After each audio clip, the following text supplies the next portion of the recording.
Então, estamos de volta para falarmos agora do Renascimento carolíngio.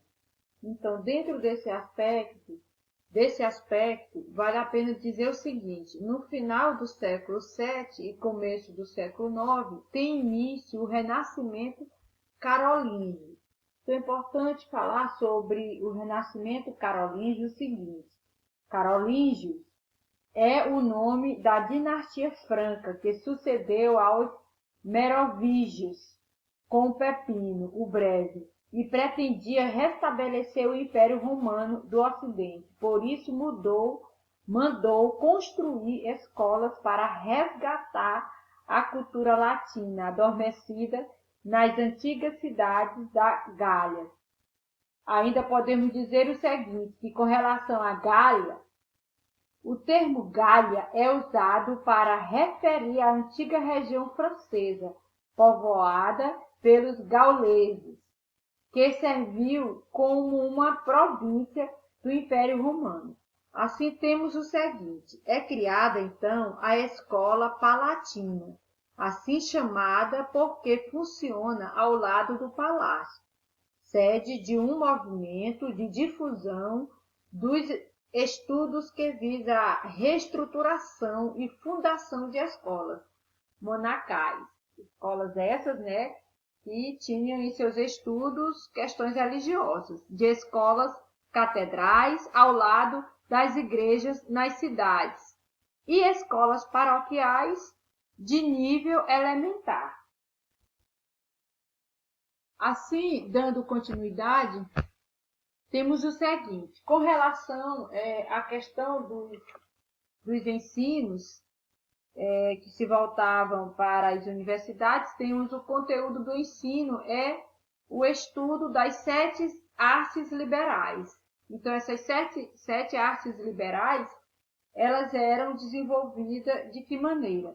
Importante ainda falarmos o seguinte, que Trivium era o nome dado na Idade Média ao conjunto de 3 matérias ensinadas nas universidades, no início do percurso educativo, que seria a gramática, a retórica e a dialética. Repetindo, Trivium, ela se embasava, procurava, na verdade, e desenvolvia o ensino de 3 artes, dentre as artes liberais, que eram 7, gramática, retórica e dialética. Já o quadrivium, ele era ensinado posterior ao trivium, que era a aritmética, geometria, música e astronomia. Assim, temos o seguinte: renascimento das cidades, as escolas seculares. Então, dentro desse aspecto, nós vamos ter o que? As modificações do sistema de educação. Fazem surgir as escolas seculares. O que seriam essas escolas seculares? Então, as escolas seculares eram as escolas monacais, eram aquelas localizadas próximo a catedrais e mosteiros. Elas realizavam o ensino em latim dos temas religiosos. Inicialmente era privilégio apenas dos monges, durante a Alta Idade Média, mas depois tornou-se uma das atividades importantes para instruir novos seguidores. E esse fato se deu no século XI ao século XIII. Então, daí surgiu, né, as modificações do sistema de educação.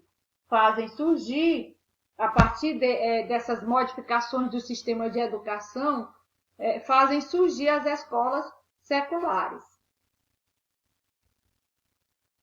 Temos, então, a questão das corporações de ofício. Então, com essas corporações de ofício, foi possível a formação das agentes de ofício. Nesse sentido, o que seriam essas corporações de ofício? Foram as associações que surgiram na Idade Média para regulamentar as diversas atividades. Essas associações corriam em cidades que apresentavam mais de 10.000 habitantes e reuniram indivíduos que desempenhavam as mesmas atividades na sociedade para então regulamentar suas funções.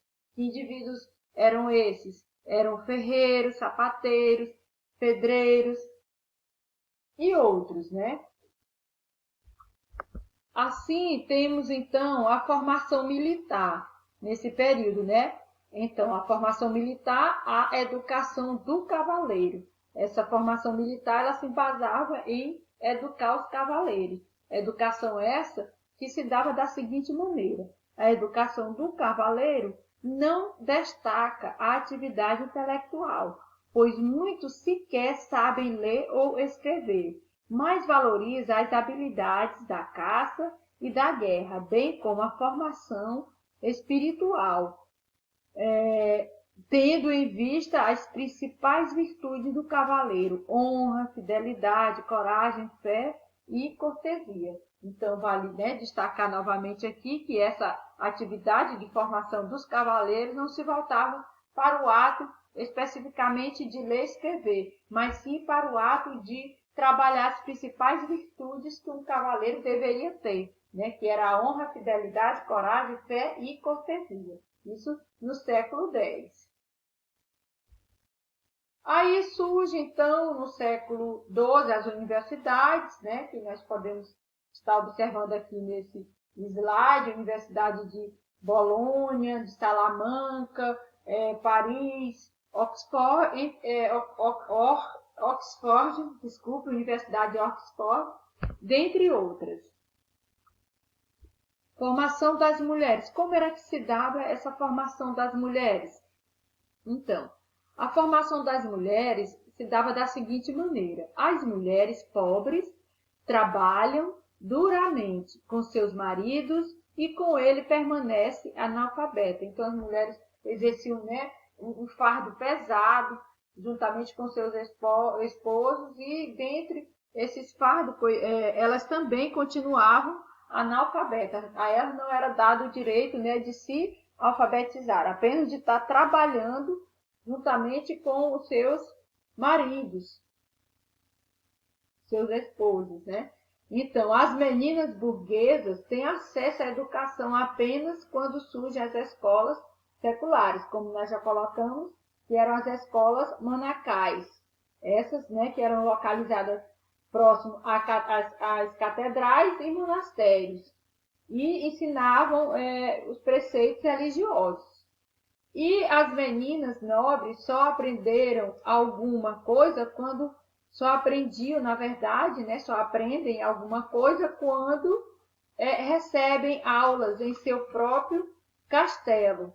Estudava música, religião, artes e trabalhos manuais.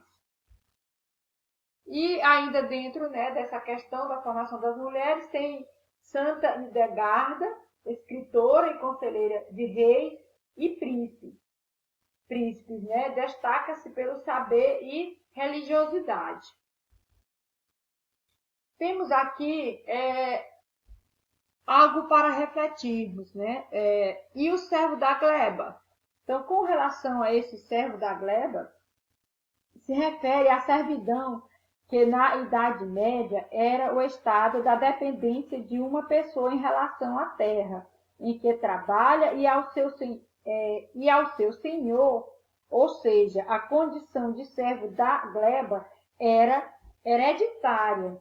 Os servos não podiam abandonar a jurisdição senhorial, daí não serem considerados livres. A esses servos não se julga necessário ensinar as letras aos camponeses que eram os servos, bastando formá-los apenas em preceitos religiosos, ou seja, formá-los cristãos.